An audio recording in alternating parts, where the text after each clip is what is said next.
As I said last year, it's a funny thing to stand here as a marketer because you sort of feel partially responsible. But marketing obviously can be used for a multitude of things. So today I'm here really just to talk to you about something that's really exciting. And it's I'm going to show you versions of different designs that we are voting on a little bit later, in about 5 minutes or so.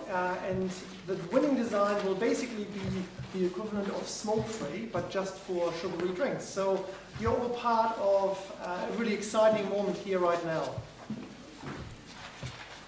So, next 10 minutes, I'll just really briefly talk to you about why should we even bother talking about having a no sugary drinks logo.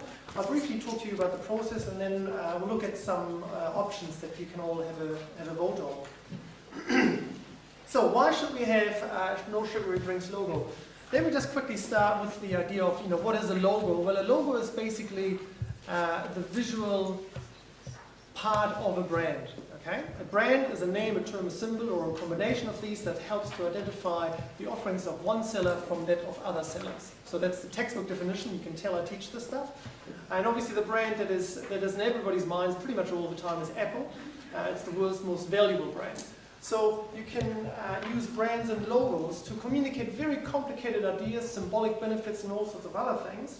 And you can do that in a very simple manner.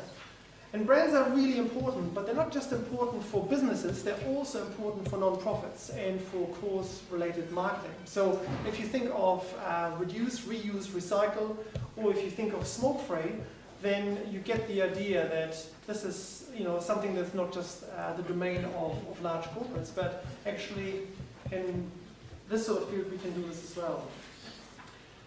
Now the process has really been really interesting.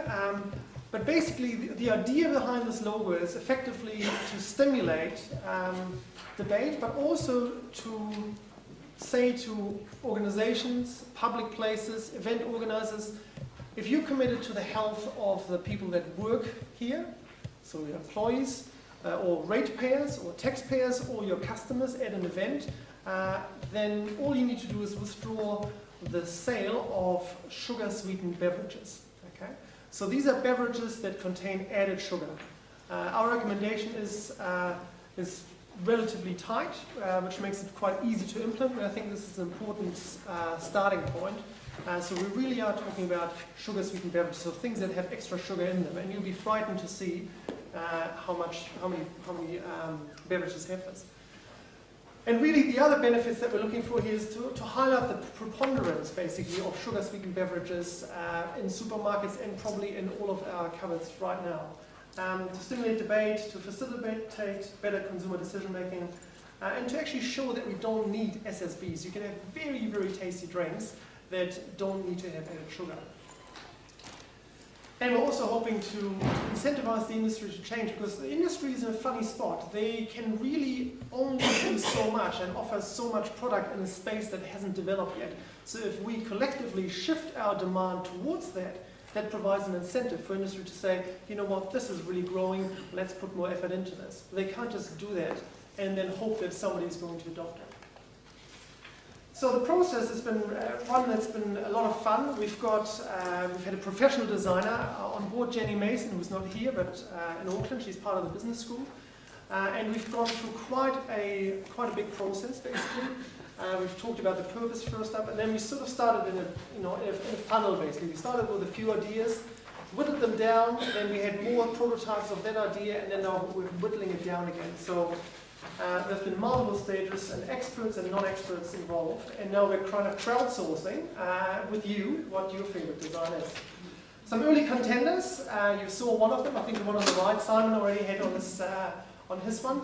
You can see we went into all sorts of different directions. Now, one of the obvious comments that we get asked is, oh, the message seems to be a bit negative. Why is it no sugary drinks? Why can't you just say, hey, sugary drinks free? Well, the problem is there's a little bit of ambiguity around there because it sounds as if we're handing out sugary drinks, which is quite contrary to our intention, right? So when somebody says nuclear-free New Zealand, that's quite obvious because we're not handing out nukes, but with sugary, sugary drink-free, it's just too ambiguous, right? So that's why we've gone for slightly different wording, and that was one of the feedbacks that we got from people who looked at the earlier designs. So here are our final four. You've got them on your voting sheets already. They look even prettier in red, don't they? And what I'd like you to do now is to really think about what your most preferred version is of these. And then you can pick up to 3. Your top option gets 3 points, your second preferred gets 2, and your third preferred gets 1 point. You only have to vote for 1 or 2 if you want to, but make sure that your most preferred always gets 3 points.